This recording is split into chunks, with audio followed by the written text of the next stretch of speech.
On va être dans la parole ce matin et je vous invite à ouvrir vos Bibles à deux textes. Je vous invite à ouvrir vos Bibles à Marc 10, 35 à 45, ainsi que Actes 12, versets 1 à 5. Alors, on va être principalement dans Marc 10, 35 à 45, mais on aura aussi Marc 12, 1 à 5. Et avant de rentrer dans la prédication, on va avoir un mot de prière pour ce temps de prédication. Seigneur Jésus, nous nous approchons de ta parole, Seigneur, et nous te demandons de l'utiliser pour nous éclairer. Gloire te soit rendue, Seigneur, pour ce magnifique cadeau qui est contenu dans les Écritures, Seigneur. Nous te prions que tu nous aides à les discerner et à les comprendre pour les mettre en pratique dans notre vie. Donne-moi, Seigneur, de la clarté d'esprit et de parole pour partager ce que tu as mis sur mon cœur. Et béni sois-tu et gloire te soit rendue au nom de Jésus-Christ. Amen. En 1768, à Londres, un bal se tenait à la cour.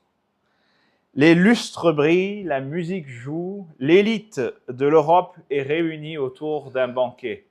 Mais au milieu de cette soirée raffinée, avec toute l'aristocratie et la haute société européenne, deux hommes se battent en duel.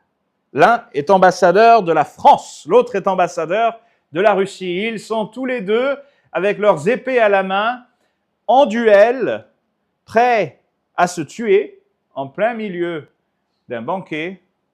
Pourquoi ? Parce qu'on avait osé insulter leur nation ? Non. Parce qu'il y avait une guerre ? Non. L'un avait peut-être manqué à l'honneur de l'autre ? Non. Non. Ils se sont battus au milieu de ce banquet pour une histoire de chaises. Ils devaient savoir qui allait pouvoir s'asseoir à côté de l'ambassadeur de l'empereur. Et donc, pour déterminer lequel aurait ce privilège de s'asseoir à côté de l'ambassadeur de l'empereur, ils ont décidé qu'il fallait régler ce différend à coups d'épée. On peut rire de la bêtise de ces deux hommes qui, pour une place d'honneur, étaient prêts à s'entretuer. Mais, mes amis, nous sommes un peu tous comme ces deux hommes. On aime tous recevoir l'honneur, l'approbation, les applaudissements. On veut être reconnu. On veut que le monde dise « Waouh !» On aime être adoré. Même si on n'ose pas le dire de cette façon-là, on est tous, au fond de nous, des êtres orgueilleux et vains. Ça commence bien, n'est-ce pas? Ça paraît ridicule, une histoire de table.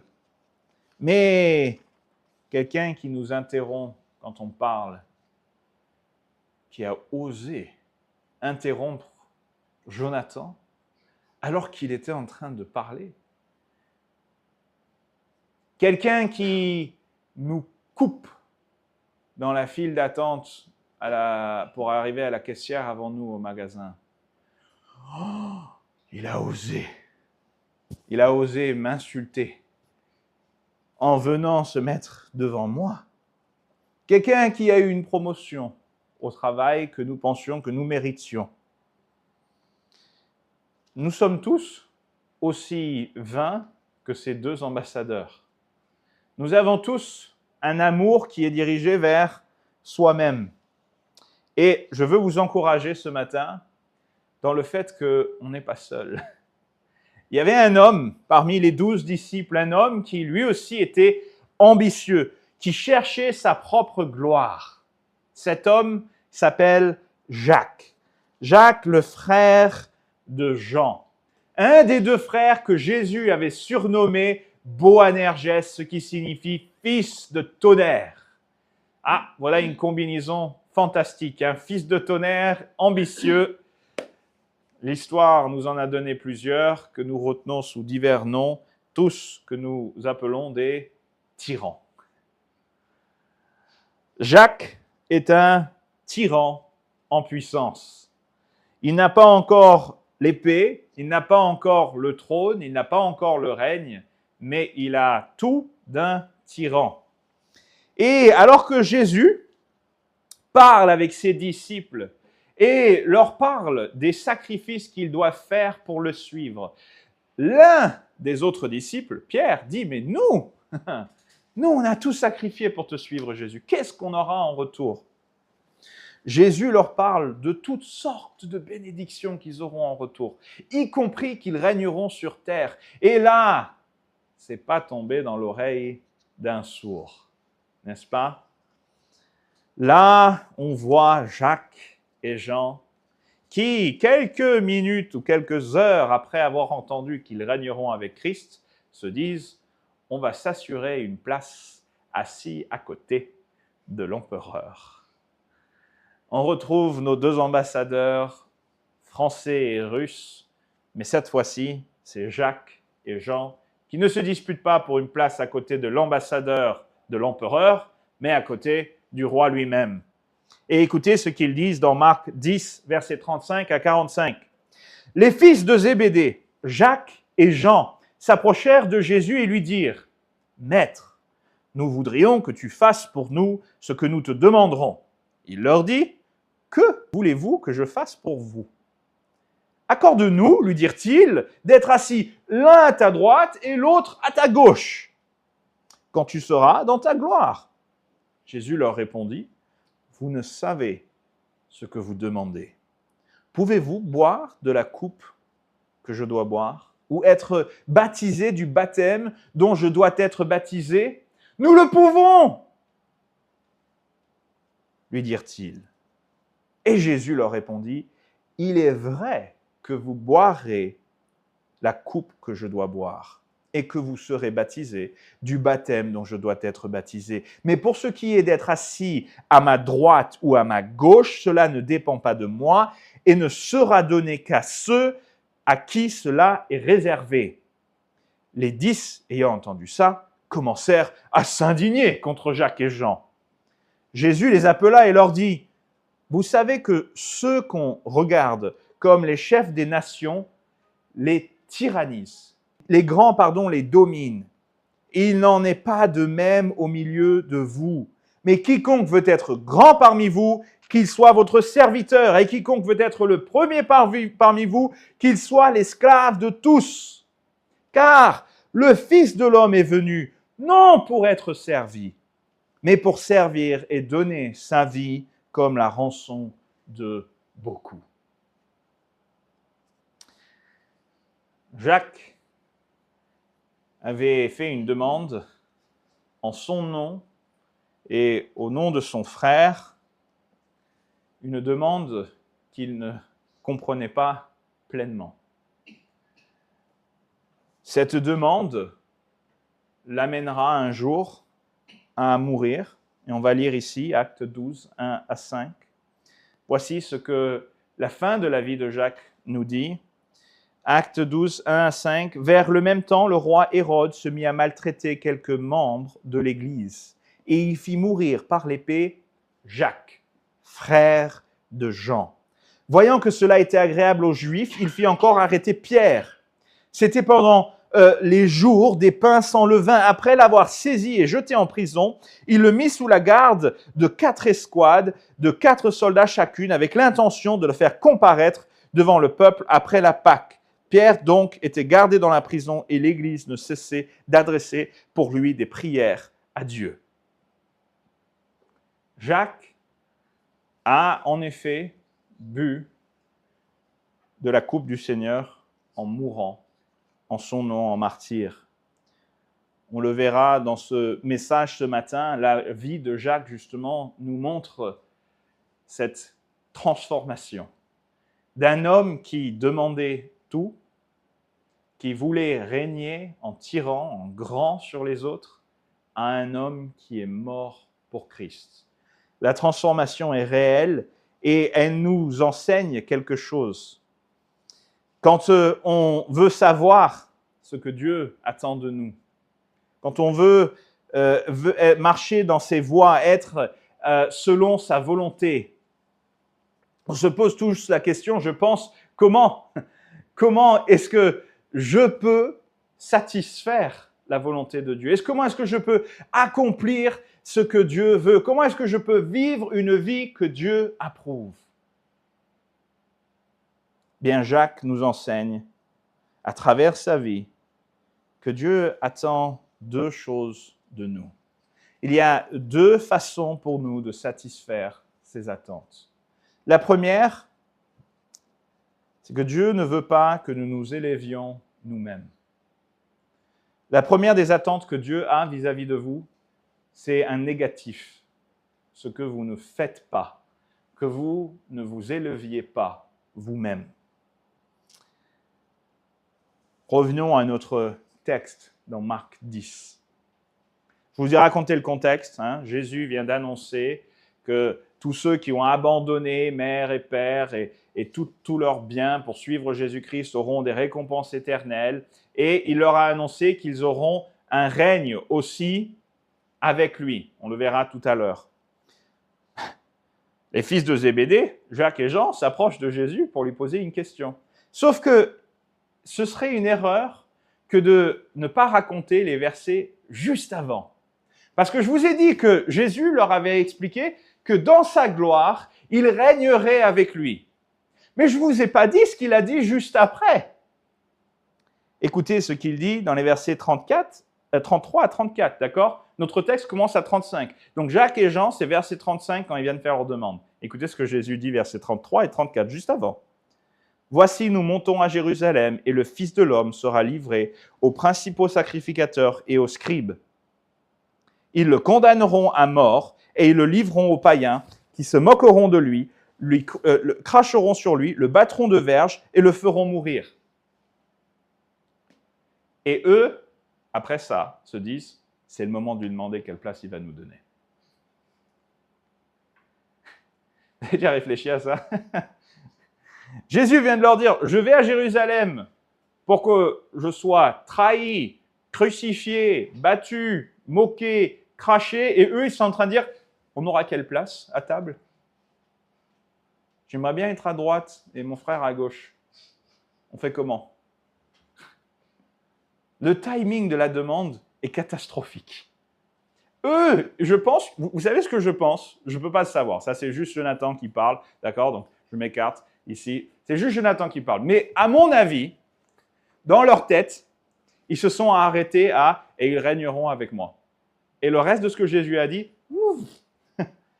des fois, on entend ce qu'on a envie d'entendre. On retient ce qu'on a envie de retenir.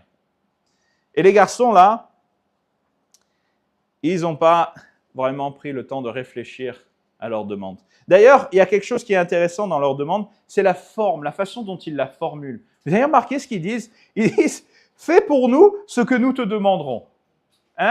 Avant qu'on te demande, promets-nous que tu vas le faire. C'est comme un enfant qui vient voir son papa. « Papa, j'ai vraiment envie d'un cadeau pour mon anniversaire, mais si je te le dis, tu promets que tu me le donnes, n'est-ce pas? » C'est un peu ça que Jacques et Jean sont en train de faire. On va prendre Dieu en otage. D'accord? Ah, t'as dit Jésus, tu as dit, donc tu vas le faire, n'est-ce pas? On prend Dieu en otage. Jacques et Jean étaient des hommes, à ce moment-là de leur vie, qui pensaient à eux-mêmes, qui pensaient à leur propre gloire, qui voulaient s'élever eux-mêmes. Et tout dans cette interaction montre ça. Ils essayent de tordre le bras de Jésus en formulant la question d'une façon piégeuse. D'ailleurs, au passage, ils auraient quand même dû apprendre à travers toutes les questions piégeuses que les pharisiens ont essayé de donner à Jésus. Ils auraient dû apprendre qu'on ne piège pas Jésus. D'accord? Mais ils ont essayé de tordre le bras de Jésus, de le piéger avec une question formulée d'une certaine façon. Ce qui d'ailleurs montre aussi qu'ils avaient peut-être des doutes sur la validité de leur question, n'est-ce pas? Si Joshua va voir son père un jour et lui dit « Papa, je veux un cadeau pour mon anniversaire, mais je te le dirai que si tu me promets que tu me l'achètes. » Et Michaël, normalement, en tant que bon père qui connaît son fils, va dire je sens l'entourloupe. N'est-ce pas? Immédiatement, il va dire ça. Et Joshua, il le fera que si c'est pour acheter quelque chose qui est extravagant, n'est-ce pas? Et je donne juste cet exemple pour vous dire, c'est un peu ça que les disciples sont en train de faire avec Jésus. Ils veulent que Jésus fasse ce que eux veulent. Est-ce que je peux vous dire quelque chose ce matin? Vous n'êtes pas les chefs. D'accord? Vous n'êtes pas les rois et les reines. Il y a tout un discours dans certains milieux évangéliques où on se parle les uns aux autres comme si on était des rois et des reines. Un jour, ça viendra.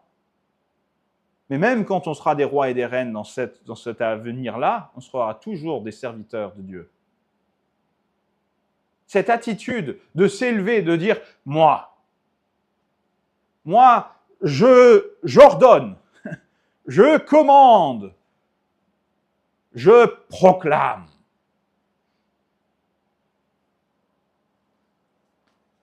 Non. On vient en humilité devant Dieu. Et on demande à Dieu. Et Dieu exauce, n'est-ce pas? Ce matin en est la preuve, encore une fois, que lorsque l'on s'approche par foi, avec humilité, que l'on marche dans ses voies, le Seigneur exauce. Mais Jacques et Jean, ils n'étaient pas comme ça. L'humilité, ce n'était pas le trait de caractère de Jacques et de Jean. Mais j'aimerais relever deux choses, parce que là, on vient d'être très dur avec Jacques et Jean. On vient de vraiment les aplatir. Mais j'aimerais relever deux choses vis-à-vis de leur demande. D'abord, leur demande n'était pas mauvaise en elle-même. D'accord? Et ça n'était pas mauvais en soi que de vouloir régner avec Christ. Jésus venait de leur promettre qu'ils allaient régner avec Christ. D'ailleurs, c'est pas que dans sa vie, dans son ministère ici sur terre que Jésus-Christ a promis, mais aussi dans le livre de l'Apocalypse. Écoutez ce qui est dit dans l'Apocalypse 5, 8 à 10. Tout le paradis annonce ce jour à venir où nous régnerons avec lui. Quand il eut pris le livre, les 4 êtres vivants et les 24 vieillards se prosternèrent devant l'agneau. L'agneau, c'est Jésus-Christ, tenant chacun une harpe et une couronne d'or, et une coupe d'or, remplie de parfums, qui sont les prières des saints. Et ils chantaient un cantique nouveau en disant « Tu es digne de prendre le livre et d'en ouvrir les sceaux, car tu as été immolé et tu as racheté pour Dieu par ton sang des hommes de toute tribu, de toute langue, de tout peuple et de toute nation. Tu as fait d'eux un royaume et des sacrificateurs. Et écoutez ça, et ils régneront sur la terre. » Jacques et Jean avaient raison de demander à régner avec Christ. La demande en elle-même de régner avec Christ n'était pas mauvaise. D'ailleurs, je vous renvoie à Matthieu 19, 28, qui est justement... Alors, Marc ne nous parle pas de la promesse que Jésus fait, qu'ils vont régner avec Jésus. Par contre, dans Matthieu, quand Matthieu raconte la même scène, voilà ce qu'il dit que Jésus-Christ a dit. Jésus leur répondit, « Je vous le dis en vérité, quand le Fils de l'homme au renouvellement de toutes choses sera assis sur le trône de sa gloire, vous qui m'avez suivi, vous serez de même assis sur 12 trônes et vous jugerez les 12 tribus. » Jacques et Jean n'étaient pas en train de demander quelque chose que Dieu n'avait pas promis. Mais avaient plusieurs problèmes dans leur demande. Nous aussi, nous régnerons. On l'a vu dans Apocalypse 5, 2 Timothée 2, 12 nous dit « Si nous persévérons, nous régnerons aussi avec lui. Nous régnerons avec Christ. » L'objet de leur désir n'était pas mauvais. D'ailleurs, quand Jésus leur répond, il ne leur dit pas que c'est mauvais de vouloir régner. Il leur dit c'est le type de règne et le chemin par lequel vous arrivez à ce règne qui est mauvais. Écoutez la réponse de Jésus dans les versets 42 à 45. « Vous savez que ceux qu'on regarde comme les chefs des nations les tyrannisent et que les grands les dominent. Il n'en est pas de même au milieu de vous, mais quiconque veut être grand parmi vous, qu'il soit l'esclave de tous. Car le Fils de l'homme est venu non pour être servi, mais pour servir et donner sa vie comme rançon de beaucoup. Le problème de Jacques et de Jean, c'est que quand Jésus leur dit « Vous allez tous régner avec moi », eux, ils se disent « Ah, c'est le moment de s'assurer la meilleure place. C'est le moment de s'assurer que Pierre ne va pas être avec le plus grand des royaumes, c'est nous. » C'est ça la réflexion de Jacques et Jean. Au lieu d'être dans l'humilité et la reconnaissance de se dire « Seigneur, tu voudrais que moi, je puisse régner avec toi. » Au lieu d'avoir cette attitude-là, ils sont en train de se dire « Qu'est-ce qu'il va donner et à qui ?» Ils sont peut-être en train de se dire « Qui va être le ministre de la Défense ? Qui va être le ministre de l'Économie ? C'est qui va être le Premier ministre ?» Je pense sincèrement, si on devait mettre en termes, aujourd'hui, c'est ça qui est en train de leur traverser l'esprit. Ils sont en train de se dire, ça va être qui le numéro 2 dans le royaume ?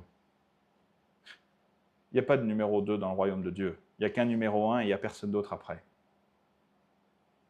D'accord ? Il n'y a personne d'autre.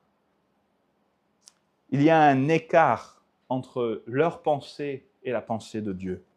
Deuxièmement, il y a quelque chose aussi qui est quand même remarquable. Je pense qu'ils ont peut-être entendu la partie où Jésus allait mourir sur la croix, peut-être qu'ils ne l'ont pas entendu, mais s'ils l'ont entendu, il faut retenir quelque chose, c'est un acte de foi aussi que de demander à Jésus un trône. Parce que Jésus vient de dire, on s'en va à Jérusalem où je vais être crucifié, je vais être battu, on va se moquer de moi. Et eux, ils disent, on aura quelle place à table ? On est d'accord que le timing est terrible. Je ne sais pas s'ils ont bien enregistré tout ce que Jésus avait dit. J'ai une partie de moi qui pense qu'ils étaient vraiment fixés sur la partie trône.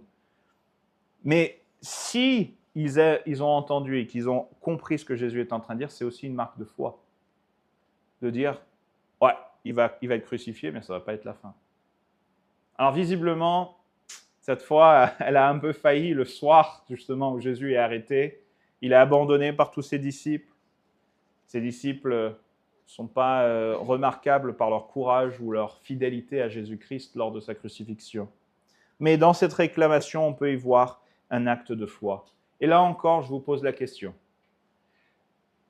Quand le chemin devant vous paraît sombre, difficile, semé d'embûches, est-ce que vous avez la foi de demander à Dieu d'accomplir des choses qui paraissent démesurées? Moi, je sais que je vais en parler un peu ce matin, parce que je voulais annoncer ce matin, donc je vais en parler ce matin, mais moi, ce don, je ne vais pas vous mentir, je ne pensais pas à ce genre de somme d'argent. D'accord ? Je vais être honnête avec vous, je n'ai jamais prié pour que le Seigneur nous donne cette somme d'argent. J'ai prié pour que le Seigneur nous assiste. J'ai dit à Dieu, il n'y a que toi qui peux régler ces problèmes, que tu fasses les choses comme toi tu veux qu'elles soient faites. Et il s'en est occupé. De même, nous, quand on est dans des moments de difficulté, il faut peut-être savoir aussi dire à Dieu, peut-être que ça a l'air semé d'embûches devant, mais je crois. Je crois que toi, tu es capable. Et il l'est. Ces deux hommes ont un zèle mal dirigé. Ce ne sont pas des monstres. J'ai peut-être tiré le trait un peu fort quand j'ai dit que c'est un tyran en puissance, mais on n'est pas loin quand même avec Jacques. Ce n'est pas des monstres, mais c'est quand même des gens qui ont une poigne, une bonne poigne.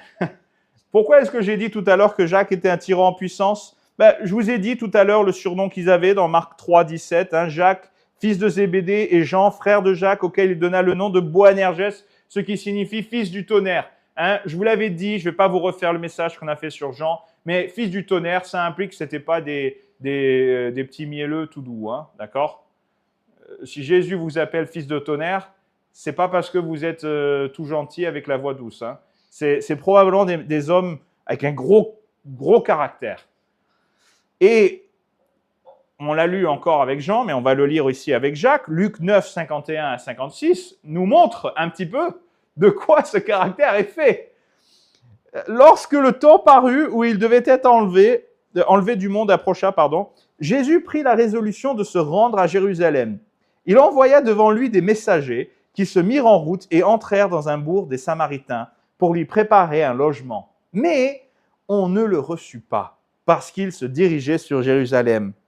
Les disciples, Jacques et Jean, voyant cela, dirent « Seigneur, veux-tu que nous aillions leur prêcher l'évangile, que nous les servions et qu'espérant par amour qu'ils se repentent ?» Non, ça c'est pas Jacques et Jean. « Seigneur, veux-tu que nous commandions que le feu descende du ciel et les consume ?» Jésus se tourna vers eux et les réprimanda, disant « Vous ne savez de quel esprit vous êtes animés, car le Fils de l'homme est venu non pour perdre les âmes, mais pour les sauver. » Jacques et Jean, ils ont encore beaucoup à apprendre. Ils ont encore beaucoup à apprendre. Et si Jésus avait mis Jacques à la tête du ministère de l'Intérieur, il y aurait beaucoup de villages brûlés, n'est-ce pas? Parce que Jacques, c'est un tempérament à part. Vous honorez pas mon maître? Ah ouais, très bien, on va raser, on rase tout. Ça c'est Jacques, et c'est Jean. Et quand Jésus leur dit, vous savez que ceux qu'on regarde comme les chefs des nations les tyrannisent et que les grands les dominent, Jésus sait très bien à qui il est en train de parler. Il est en train de leur dire, vous êtes comme le monde. Vous voulez détruire, vous voulez perdre les âmes, vous voulez condamner, vous voulez tuer. Mais moi, je suis venu pour sauver. Mes amis, un jour, Jésus va venir pour détruire, pour condamner, pour tuer. Vous n'avez qu'à lire le livre de l'Apocalypse. Ça viendra. Mais ce n'est pas aujourd'hui. Et que Dieu nous garde d'être des Jacques et des Jean, des tyrans, disant, nous avons la vérité, nous avons Jésus-Christ, donc on peut condamner les gens et être des tyrans et les détruire et les démolir. Notez bien, j'ai dit les gens, je n'ai pas dit le péché. Le péché, on condamne le péché, c'est autre chose. Jésus-Christ a toujours condamné le péché, mais pas les gens. Les gens ont besoin d'entendre l'Évangile. Ils ont besoin d'être sauvés de leur péché. Jésus-Christ est venu non pas pour perdre, mais pour sauver. Et il en est de même pour nous. Jacques et Jean, ils ont quelques milliers d'années d'avance en fait. Eux, ils sont déjà à l'Armageddon dans Apocalypse 19. Ils sont là avec Jésus qui descend du ciel, avec son épée qui sort de sa bouche, ses yeux enflammés, sur son cheval blanc, couvert de sang. Ils sont avec ce Jésus-là. Jésus, il leur dit, c'est pas le moment les garçons. C'est pas le moment. Et le Seigneur va renverser leur logique. Eux, ils sont là pour être élevés. Leur requête, c'est, nous, on veut être assis à la droite et à la gauche. Et c'est pas insignifiant, ça. Parce que qui s'assoit à la droite du roi, en français, on a l'expression, c'est mon bras droit. D'accord? C'est le premier ministre, c'est le prince, c'est le second, et à sa gauche vient le troisième dans le royaume. Donc, Jacques et Jean disent, on veut ni plus ni moins être numéro 2 et numéro 3, derrière toi numéro 1. Encore une fois, la marque d'humilité. Mais regardez ce que Jésus leur répond. Verset 38. Vous ne savez ce que vous demandez. Vous ne savez pas. Vous ne comprenez pas ce que vous êtes en train de demander, les garçons. Vous êtes des aveugles qui croient voir.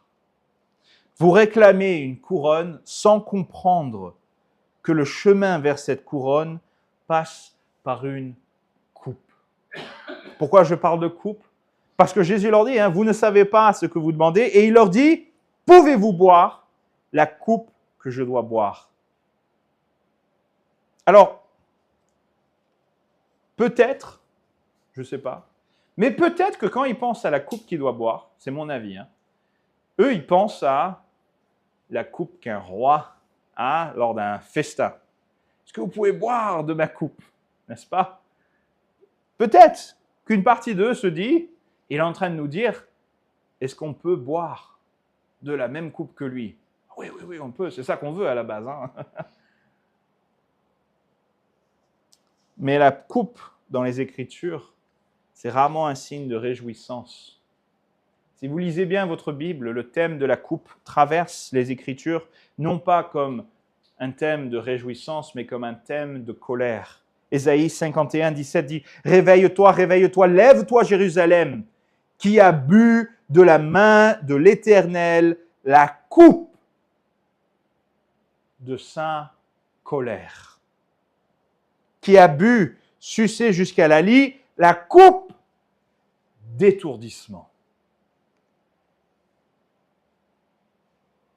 Jérémie 25, 17, « Car ainsi m'a parlé l'Éternel, le Dieu d'Israël, prends de ma main cette coupe remplie du vin de ma colère et fais-la boire à toutes les nations vers lesquelles je t'enverrai. » Quand Jésus se trouve dans le jardin de Gethsémane, qu'il est en prière envers son Père avant cette crucifixion, voilà ce qu'il dit dans Marc 17, verset 36. « Abba, Père, toutes choses te sont possibles.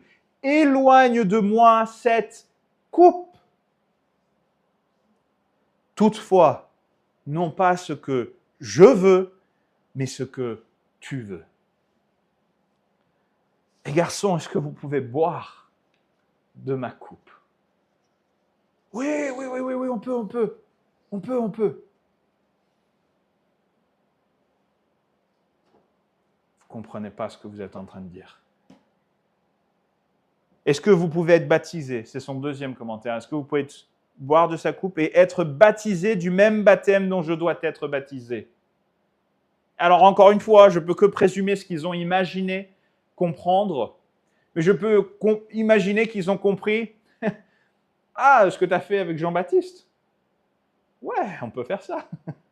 Si c'est tout ce qu'il faut faire, boire de ta coupe et se faire baptiser, on est partant. Hein. » Et encore une fois, ils ne comprennent pas.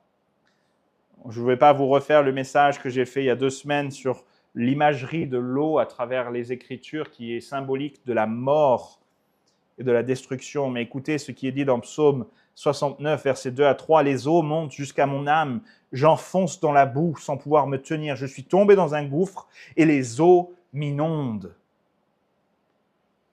Et Jésus-Christ lui-même parlera de la croix comme d'un baptême. Dans Luc 12, 50, « Il est un baptême dont je dois être baptisé et combien il me tarde qu'il soit accompli. » Jacques s'approche en demandant à Jésus un trône et Jésus lui tend une coupe. Jacques voulait une couronne.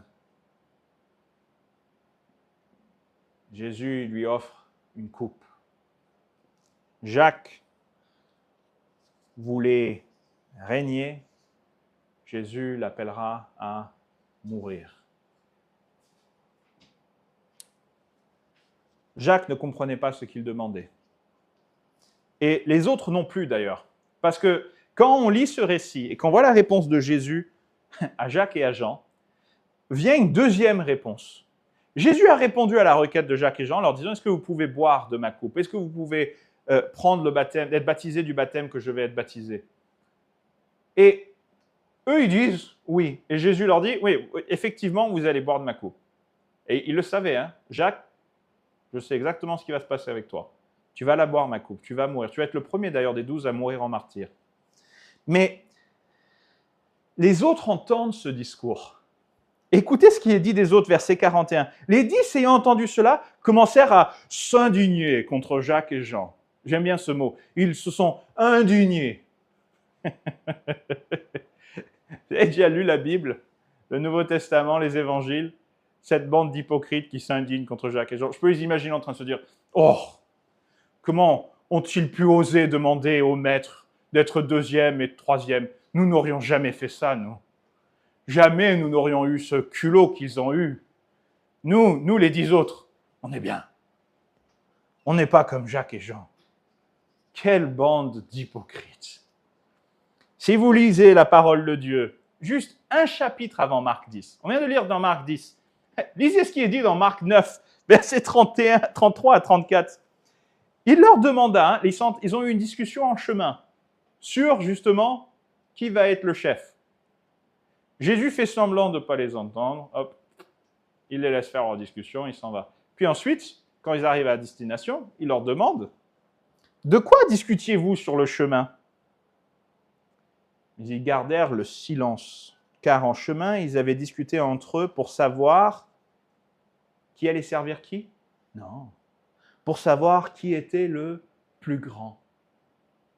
Je vous assure, ils n'étaient pas en train de se battre pour une histoire de taille. Ils n'étaient pas en train de se mesurer pour savoir qui était le plus grand. Non. Ils voulaient savoir, c'est qui le chef ? C'est qui le plus grand ? Et moi, je peux bien imaginer Pierre en train de dire, moi, il a dit que je suis un rocher. Il a changé mon nom, les gars. Et vous ? Et je peux bien voir Jacques et Jean dire, attends, Pierre, calme-toi, parce que nous, on est avec toi, et lui, dans toutes les choses qu'il fait. Il y a un groupe de 3 disciples qui sont souvent mis à part avec Jésus-Christ. Et j'imagine Jacques et Jean en train de dire, Pierre, crois pas que tu es tout seul, on est là, nous aussi. Et il se trouve qu'on est 2 et toi, tu es tout seul. Ton frère André, il ne fait pas partie du groupe des 3. Je ne peux pas imaginer toutes les discussions absurdes qu'ils ont dû avoir. Mais ce n'est pas la seule fois où ils ont ce genre de discussion. Écoutez ce qui est dit dans Luc 22, 24. Écoutez bien ça. Luc 22, 24. Ils sont à table le soir de la trahison de Jésus-Christ. Il va être arrêté et crucifié. Et écoutez ce qu'ils disent. Il s'éleva aussi parmi les apôtres une contestation. Lequel d'entre eux devait être estimé le plus grand ? Encore et encore et encore cette histoire de c'est qui le plus grand. Alors je vous rassure, les 10 autres ne se sont pas indignés parce que Jacques et Jean étaient avides et qui trouvaient ça scandaleux. Non, ils se sont indignés parce qu'ils se disaient pourquoi on n'y a pas pensé avant eux ? C'est ça le vrai problème. Le problème dans tout ça, c'est leur attitude. Jacques et Jean veulent l'autorité pour dominer sur les 10 autres, pour dominer sur le reste du monde. Et Jésus leur dit, ça c'est ce que le monde pense. C'est comme ça que le monde voit le leadership. Dans notre monde, être un leader, c'est écraser, c'est dominer. Mais avec Jésus, c'est pas ça. Et ça ne doit pas être comme ça parmi nous. En tant que chrétien, on ne doit pas être là pour dominer et écraser les autres, mais tout le contraire. Jésus renverse totalement le script. Vous pensez qu'être chef, ça veut dire dominer et donner des ordres ? Être chef, c'est tout l'inverse. C'est servir. Il n'en est pas de même au milieu de vous. C'est 5 mots. Vous ne devez pas être comme le monde. Vous ne devez pas vous élever pour qu'on vous serve. C'est quelque chose qui est étranger au royaume. Vous savez, j'ai vu récemment une vidéo de 2 hommes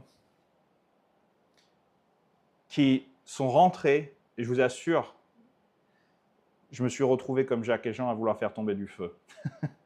J'ai vu une vidéo sur Internet, 2 hommes qui sont rentrés dans un chariot d'or de supposés prophètes, ce sont des faux prophètes, avec une rangée de femmes déguisées en anges, en train de chanter à la gloire des 2 prophètes qui rentrent,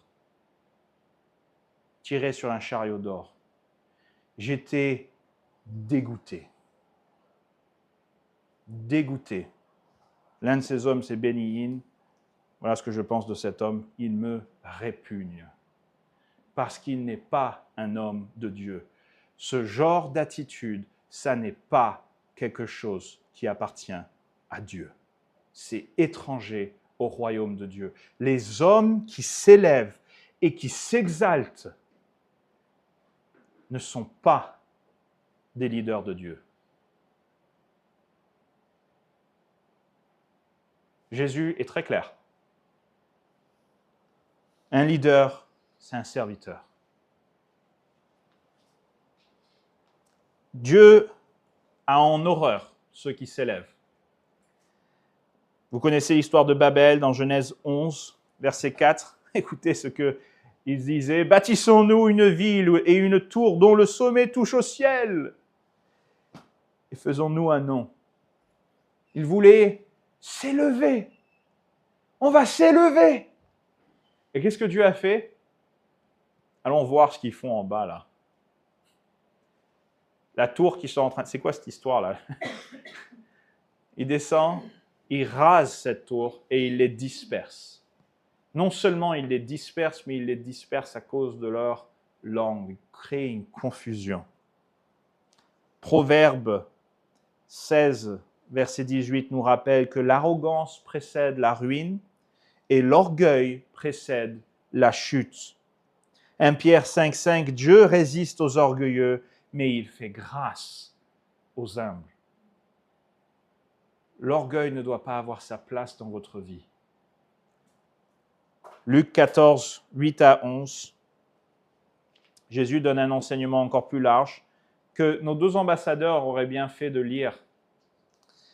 Lorsque tu seras invité par quelqu'un à des noces, ne te mets pas à la première place, de peur qu'il n'y ait parmi les invités une personne plus éminente que toi. Et que celui qui vous a invité l'un et l'autre ne vienne te dire « cède la place à cette personne-là ». Tu auras alors la honte d'aller occuper la dernière place. Mais lorsque tu seras invité, va te mettre à la dernière place, afin que quand celui qui t'a invité viendra, il te dise « Mon ami, monte plus haut ». Alors cela te fera honneur devant tous ceux qui seront à table avec toi. Car quiconque, écoutez bien, quiconque s'élève sera abaissé et quiconque s'abaisse sera élevé. Vous entendez bien ça? Quiconque s'élève sera abaissé et quiconque s'abaisse sera élevé. Alors laissez-moi vous poser quelques questions ici pour finir le premier point. Quelle place réclamez-vous? Est-ce que vous réclamez des choses, un trône, une place, un honneur? Et si vous réclamez à Dieu un honneur, est-ce que vous êtes prêt à en boire la coupe? Est-ce que vous êtes prêt à souffrir, à servir pour cet honneur? Quand un autre est élevé à votre place ou au-dessus de vous, est-ce que vous avez de la joie ou de l'envie? Votre zèle pour Dieu sert-il vraiment Dieu ou sert-il à vous mettre en avant? Et enfin, cette soif de reconnaissance que vous portez, êtes-vous prêt à reconnaître que c'est de l'orgueil et à vous soumettre à Dieu? Jésus a répondu à Jacques et Jean en leur disant « Vous ne devez pas vous élever ». Mais c'est là que vient notre deuxième point. Jésus a aussi dit à Jacques et Jean qu'ils devaient apprendre à s'abaisser. C'est le positif. Le négatif, on ne doit pas s'élever. Et vous savez, il y a plein de chrétiens qui sont très bien, hein, ils ne vont jamais chercher à s'élever. Pas de souci. Je suis très confortable en faisant rien, en étant neutre. Je ne vais pas m'élever, mais par contre, je ne vais pas servir. Hein. Jésus dit, les deux, on ne s'élève pas, mais aussi on sert. Marc 10, 45, car le Fils de l'homme est venu non pour être servi, mais pour servir et donner sa vie comme la rançon de beaucoup. Jésus est très clair. Pourquoi est-ce que vous devriez servir? Pourquoi est-ce que vous devez vous abaisser et non pas vous élever? Parce que Jésus-Christ lui-même s'est abaissé pour vous servir. Alors comment est-ce que vous pourriez dire « Moi, je vais m'élever et je ne vais pas m'abaisser pour servir ». Ce serait une grave erreur. Dieu désire que nous nous abaissions nous-mêmes. Vous voulez répondre aux attentes de Dieu, vous voulez vivre une vie conforme à Dieu, à la volonté de Dieu, abaissez-vous. Pas seulement ne vous élevez pas, mais abaissez-vous. Quiconque veut être grand parmi vous, verset 43, qu'il soit votre serviteur. Quiconque veut être le premier parmi vous, qu'il soit l'esclave de tous. Vous entendez les deux mots que Jésus utilise?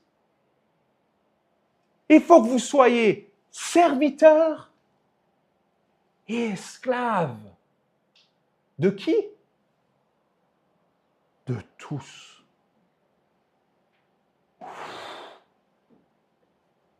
Qui ici, et je vais lever ma main parce que j'en fais partie, a déjà dit « Je ne suis pas ton esclave ».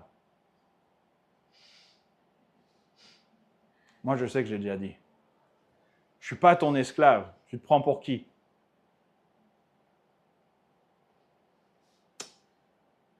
Eh bien, j'aurais mieux fait de me taire. Jésus dit, il faut apprendre à être l'esclave de tous. Alors là, c'est pas facile, n'est-ce pas? Mais d'ailleurs, au passage, si c'était facile de suivre Jésus-Christ, ça se saurait. Jésus-Christ a tout accompli pour nous à la croix. On va le voir, il nous sauve. Mais ce n'est pas pour autant que suivre son exemple est facile. Jésus dit qu'il faut être le serviteur et l'esclave de tous. Jacques voulait le trône. Jacques voulait l'honneur. Jacques voulait partager dans la gloire et dans l'autorité. Jacques voulait qu'on fasse tomber le feu du ciel sur ceux qui osent défier le roi. Mais Jacques n'allait pas se salir les mains pour servir les autres. Pourtant, quelques jours plus tard, Jésus-Christ lui montrerait de la façon la plus poignante ce que c'est que d'être un serviteur. Dans Jean 13, versets 4 à 6, Jésus se leva de table, ôta ses vêtements et prit un linge dont il se ceignit. Ensuite, il versa de l'eau dans un bassin et il se mit à laver les pieds des disciples et à les essuyer avec le linge dont il était saint. Versets 14 à 15, il tire la leçon qu'il donne à ses disciples. « Si donc je vous ai lavé les pieds, moi, le Seigneur et le Maître, vous devez aussi vous laver les pieds les uns des autres, car je vous ai donné un exemple afin que vous fassiez comme je vous ai fait. » Alors, on ne vit pas dans la même culture. Vous ne portez pas des sandales, mais à l'époque, ils portaient des sandales. Et vos pieds puent probablement le soir après une longue journée, surtout en ce moment avec la chaleur, n'est-ce pas? Je pense qu'ici, on sera tous d'accord, on ne veut pas enlever nos chaussures ce matin, on va tous garder nos chaussures. Mais imaginez vos pieds, si vous avez passé la journée à marcher dans la poussière. Ce n'est pas propre. Et moi, je vais vous dire quelque chose. Vous allez rigoler, mais j'ai une phobie des pieds. Alors, c'est un truc qui me dégoûte, les pieds. Enfin, je ne peux pas. Alors, quand Jésus s'abaisse pour laver les pieds, je me dis, je le ferai, Seigneur, s'il le faut. Mais vraiment, ce sera difficile pour moi. Mais qu'est-ce que Jésus est en train de nous dire? Jésus s'est abaissé pour laver les pieds dégoûtants d'hommes qui avaient passé leur journée à marcher dans la poussière. Il s'est abaissé pour faire ça. C'était la tâche réservée aux plus bas des esclaves dans la maison. D'accord? À l'époque, les plus bas des serviteurs faisaient ça. Puis il y avait des esclaves qui étaient trop dignes pour faire ça. Et Jésus a dit, je vais faire jusque ça, par exemple, pour vous montrer par mon exemple ce que c'est que d'être l'esclave de tous. Alors, on peut dire qu'on est des chrétiens. Si vous avez mis votre foi en Jésus-Christ, peut-être bien que vous êtes des chrétiens. Si vous l'avez fait, vous êtes des chrétiens. Mais être un chrétien, c'est être un petit Christ. C'est ressembler à Christ. Est-ce que vous lui ressemblez en ce point? Est-ce que vous êtes prêt à servir les autres autour de vous? Ou est-ce qu'on doit vous servir? Galates 5, 13. Par charité, soyez serviteurs les uns des autres. L'apôtre Paul en remet une couche. On n'avait pas besoin, on n'avait pas assez avec Jésus. L'apôtre Paul dit, je vous rappelle, vous devez vous servir les uns les autres. Jésus-Christ a servi. Jacques voulait être servi. Jacques, un jour, régnera. Il y aura un règne particulier, on l'a vu tout à l'heure, avec les 12, lié à sa fonction d'apôtre, le premier. Nous régnerons avec lui aussi, avec Jésus. Mais pour arriver au règne, le chemin est semé de service, d'esclavage et de souffrance. Alors qu'est-ce que vous voulez? Régner avec Christ? Obtenir les couronnes? On en parlera des récompenses qu'on a en le servant. L'Écriture est claire. Celui qui a servi reçoit des récompenses. Matthieu 25, 21, dans la parabole des talents, Jésus dit « C'est bien, bon et fidèle serviteur, tu as été fidèle en peu de choses, je te confierai beaucoup. Entre dans la joie de ton maître. » Matthieu 23, 11 à 12, « Le plus grand parmi vous sera votre serviteur. Quiconque s'élèvera sera abaissé et quiconque s'abaissera sera élevé. » Jacques 4, verset 10, « Humiliez-vous devant le Seigneur et il vous élèvera. » Le monde veut monter, le monde veut prendre l'échelle pour monter aux cieux. Mais Jésus-Christ nous montre que c'est en descendant qu'on touche les sommets. Pourquoi? Parce que c'est exactement le chemin que Jésus-Christ a emprunté. Jésus-Christ est descendu afin de nous élever. Écoutez ce qui est dit dans l'évangile de Marc, verset 10, 45, ici le dernier verset de notre texte. « Car le Fils de l'homme est venu, non pour être servi, mais pour servir et donner sa vie en rançon pour beaucoup. » Qu'est-ce que Jésus-Christ dit? Jésus-Christ dit, je vous ai dit qu'il faut que vous vous abaissiez, je vous ai dit qu'il faut que vous soyez serviteurs, je vous ai dit qu'il ne faut pas que vous soyez des tyrans, je vous ai dit qu'il ne faut pas que vous soyez un grand qui domine sur les autres.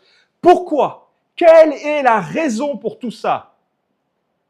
Jésus-Christ en donne une seule raison pour laquelle nous ne devons pas chercher à nous élever, une seule raison pourquoi nous devons chercher à nous abaisser, c'est parce que lui l'a fait. C'est tout. Il y a un seul quart dans ce texte.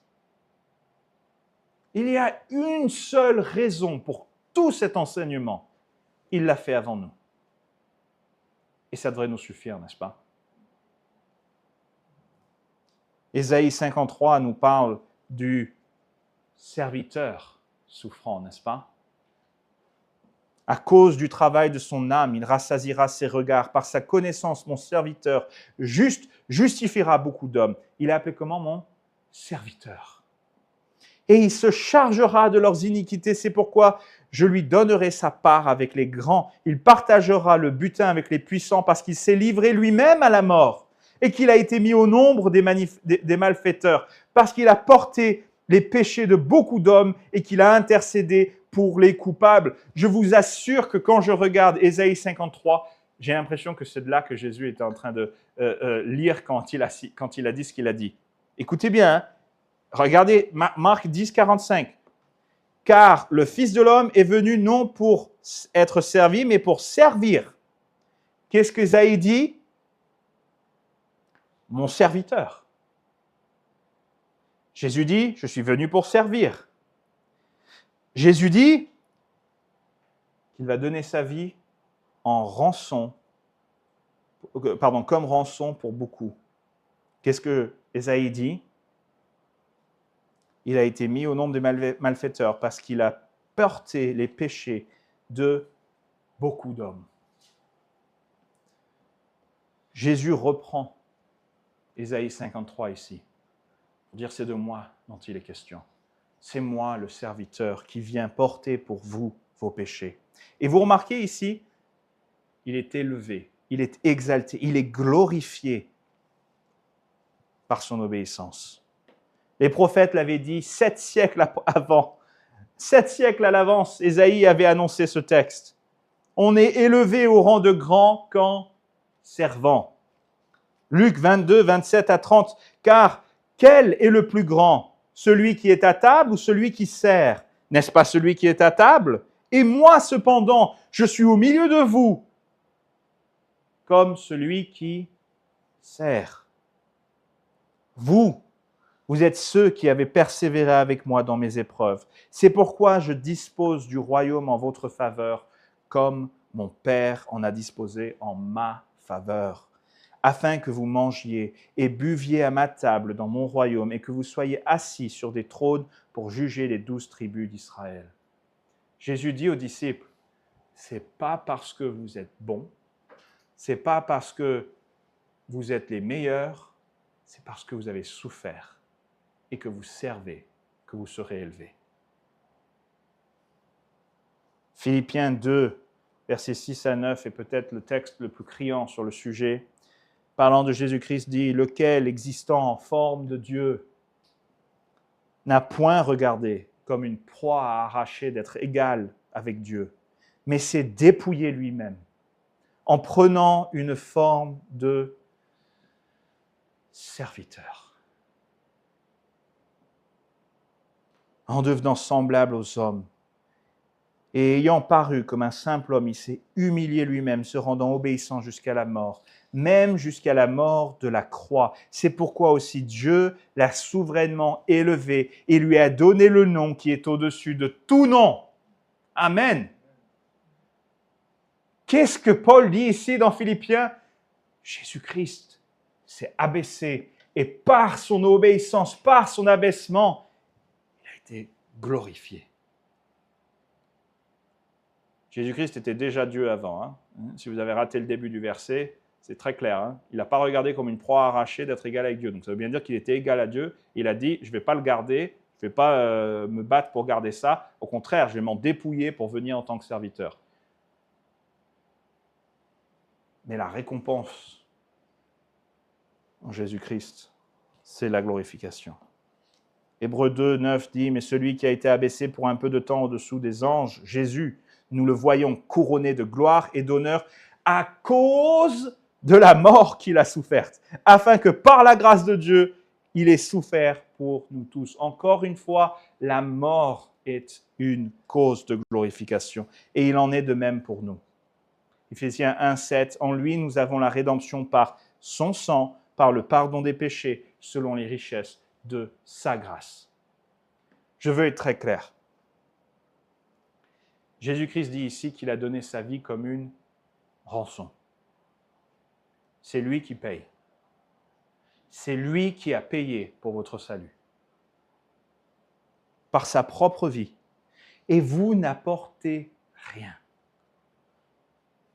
Si vous pensiez que vous pouvez apporter quoi que ce soit d'autre en supplément, ce serait insulter la grâce qui a été donnée à la croix, en disant qu'elle n'est pas suffisante et qu'il faut compléter.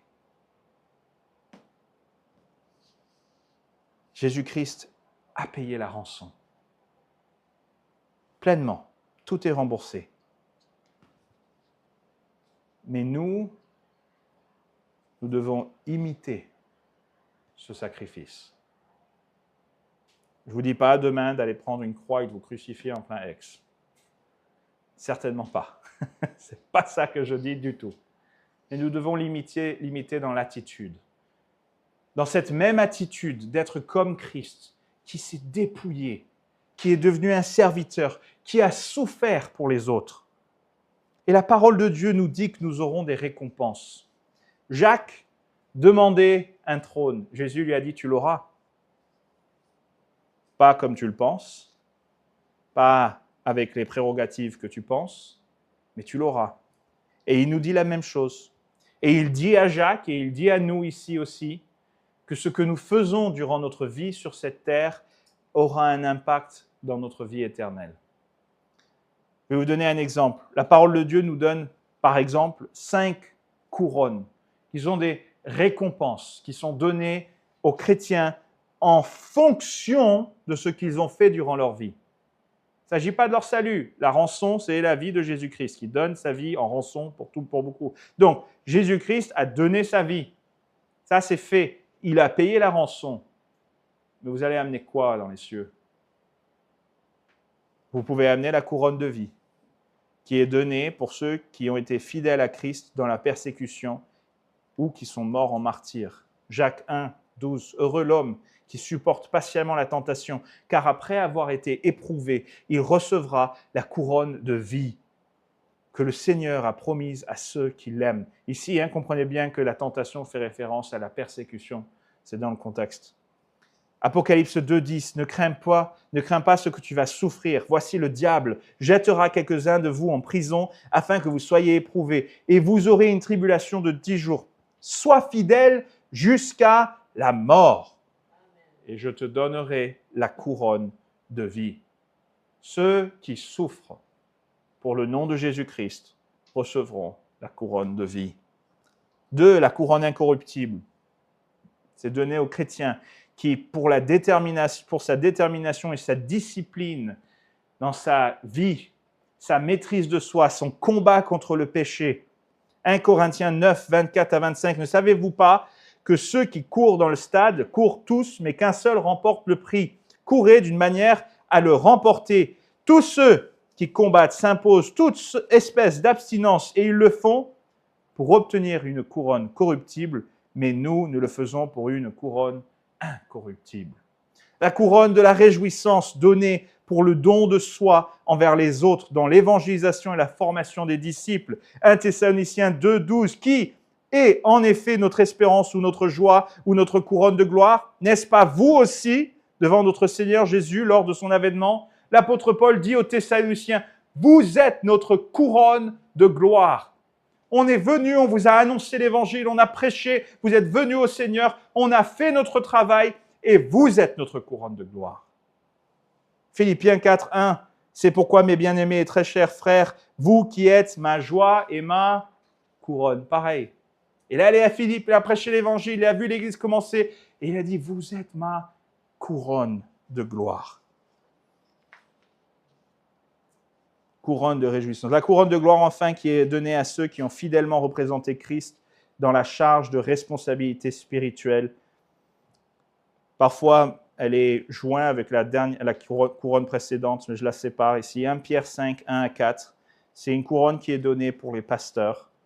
Voici les exhortations que j'adresse aux anciens qui sont parmi vous. Moi, ancien comme eux, témoin des souffrances de Christ et participant de la gloire qui doit être manifestée. Paissez le troupeau de Dieu qui est sous votre garde, non par contrainte, mais volontairement selon Dieu, non pour un gain sordide, mais avec dévouement, non comme dominant sur eux. Tiens, c'est intéressant ça, on revient à cette idée de service.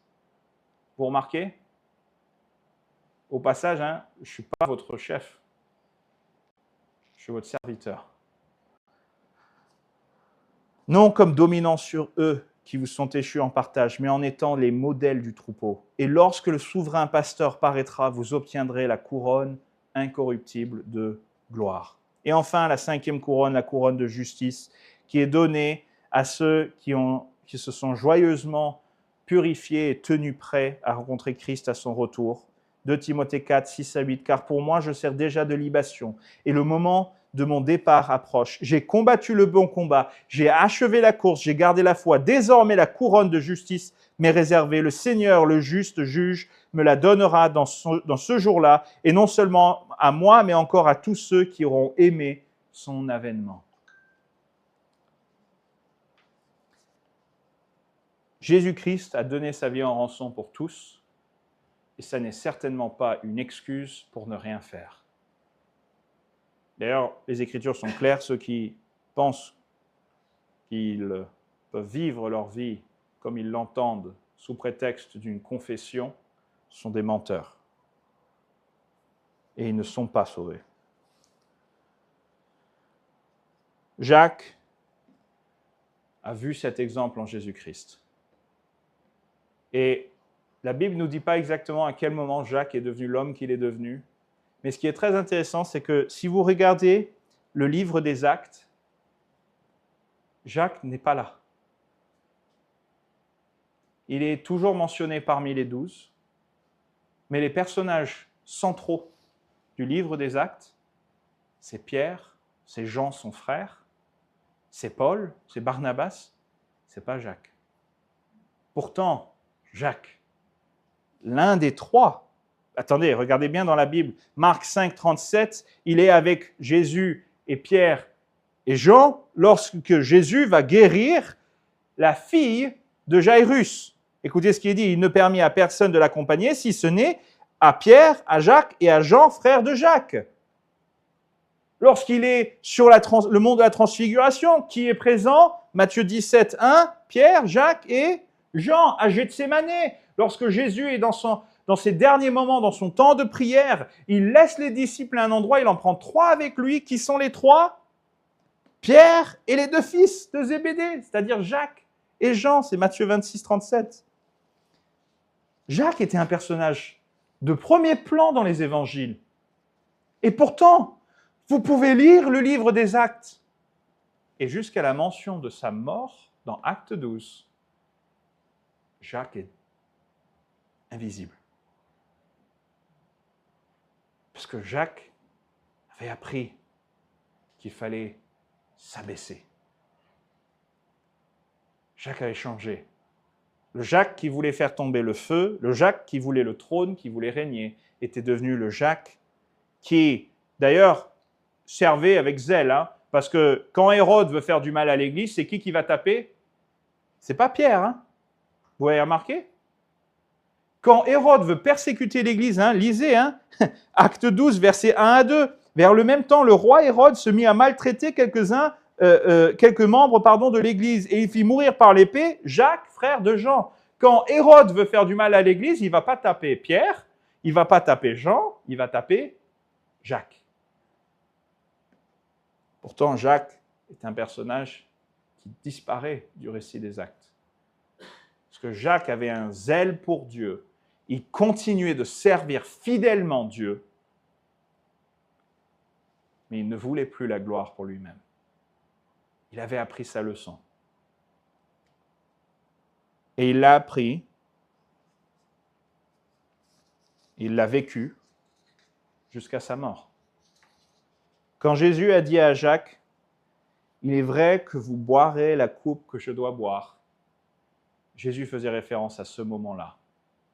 Ce moment où Jacques donnerait sa vie à cause du témoignage de Jésus-Christ. Jacques a enfin compris. Jésus a dit, vous ne pouvez pas être les chefs, les tyrans, dominés comme ça. Ça ne peut pas être comme ça dans mon royaume. Pourquoi? Parce que regardez-moi. Regardez-moi, c'est mon royaume. Et comment est-ce que moi je vis? Quel est l'exemple que je vous donne? Jacques a appris, Jacques a compris qu'il devait être comme son maître. Et donc, il a donné sa vie comme son maître. Il a souffert comme son maître. Il est devenu un serviteur comme son maître. C'est quelque chose qui est splendide. Je crois qu'il y a... Dieu m'impressionne toujours. Vous allez me dire, c'est tant mieux, n'est-ce pas? Mais Dieu m'impressionne toujours par comment il orchestre les choses. Jacques, l'homme de tonnerre, l'homme qui voulait la première place, a été le premier à mourir. Ce n'est pas une coïncidence. Parmi les 12, c'est le premier à donner sa vie. Et c'était le premier à ouvrir sa bouche quand il fallait brûler un village.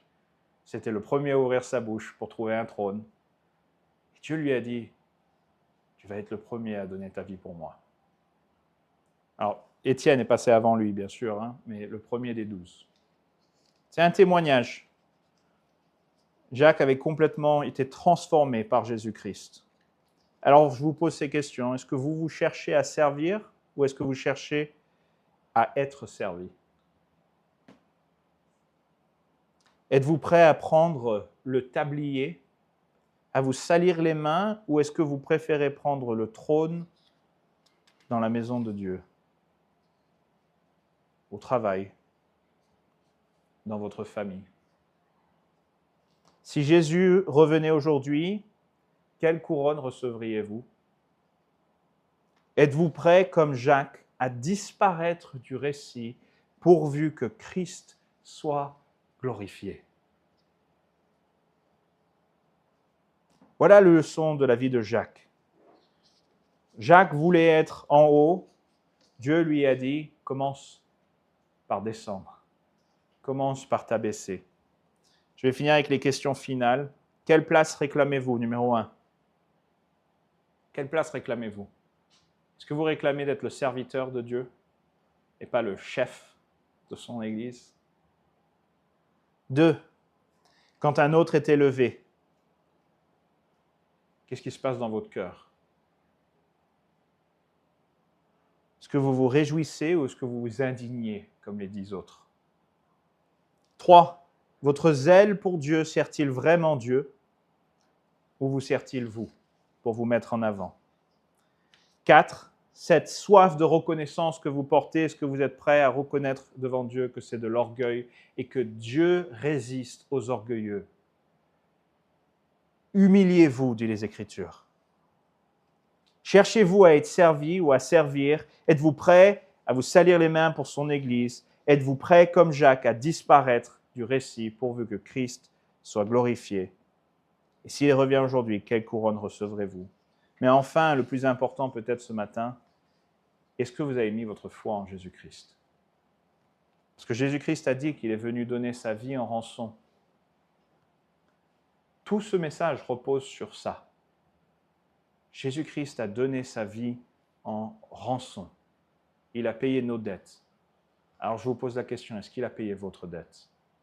Et s'il a payé votre dette, est-ce que vous êtes prêt à le servir, à boire de sa coupe et à être baptisé de son baptême? Prions. Seigneur Jésus-Christ, nous te louons. Nous te louons pour l'exemple que tu nous as donné en l'apôtre Jacques. Merci Seigneur parce que tu prends des hommes ambitieux, pleins de zèle et de feu, et tu en fais Seigneur des serviteurs. Merci Seigneur parce que dans ton royaume, il n'y a pas de tyran. Merci Seigneur parce que dans ton royaume, nous sommes appelés à être des serviteurs comme tu l'as été. Aide-nous Seigneur à être des serviteurs. Merci Seigneur pour ton exemple de service. Merci Seigneur pour ton œuvre dans la vie de Jacques et merci Seigneur pour ton œuvre dans nos vies. Et nous te demandons Seigneur de nous aider. Aide-nous à toujours plus te ressembler. Seigneur, nous voulons te louer parce que tu es bon, tu es grand et tu es digne de louange. Seigneur, merci. Merci pour ce don de ce monsieur, merci pour ta parole, merci pour l'évangile, merci pour tant de bénédictions que tu déverses sur nous. Seigneur, aide-nous à marcher d'une manière digne de la grâce que nous avons reçue, que nous soyons des exemples dans notre similitude à ton œuvre. Et nous prions toutes ces choses au nom puissant de Jésus-Christ. Amen. Amen.